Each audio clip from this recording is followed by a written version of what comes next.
San Andreas traffic, Skyline November 80, Papa Echo, departing runway 30.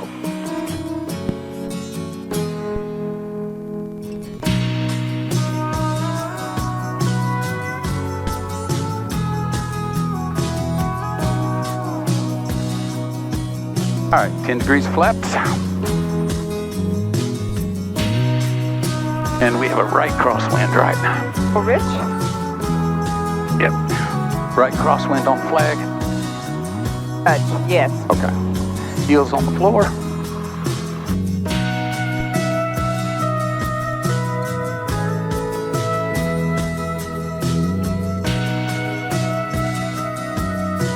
Her speed is live.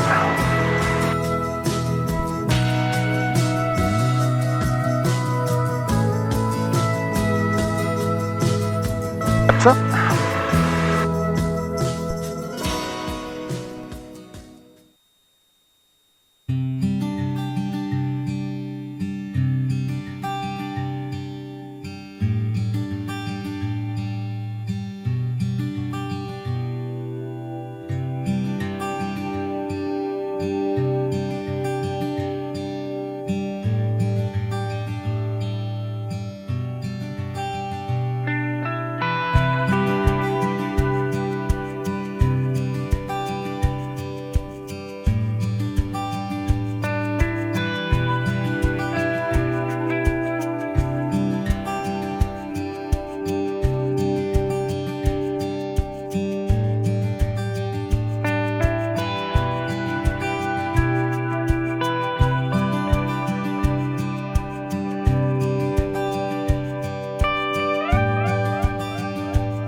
Well, hello everybody. We're in Fort Pierce and we had a day to kind of tour around, and as many of you know from some even previous videos, Janis and I have a great deal of respect for our men and women who serve in the military.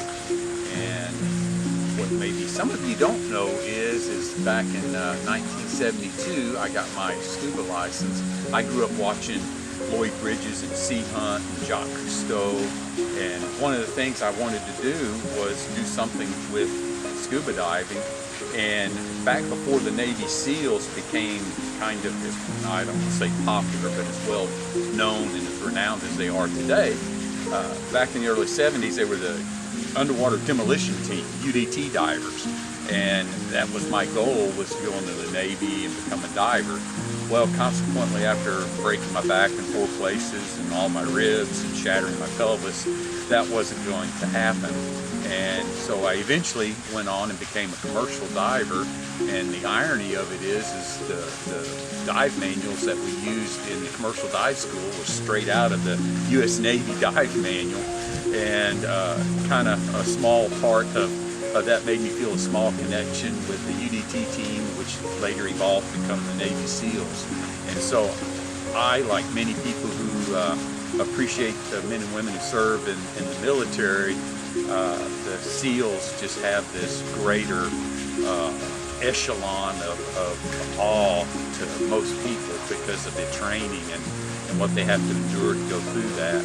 And so we just wanted to come by here and just check out the museum and just get a little bit more in depth of a career path I might have taken, although I don't know that I would have probably been cut out for it, but who knows what could have been. But anyway, we're going to take some shots and a few videos and kind of let you experience kind of secondhand through us the Navy SEAL Museum here in Fort Pierce, Florida.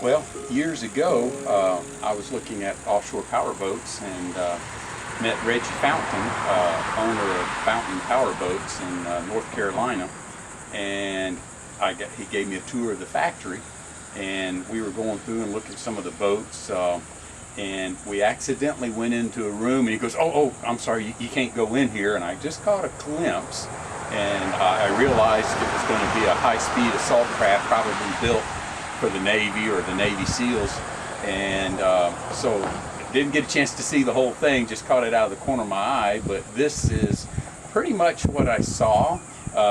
It doesn't say in the brochure here that it's a fountain, but I can tell by the design of the hull and some of the structure that this is probably a fountain 42-foot boat, and I'm sure this is probably one of the fastest boats on the water at the time, because Reggie Fountain's notorious for building some of the fastest V-bottom boats in the world.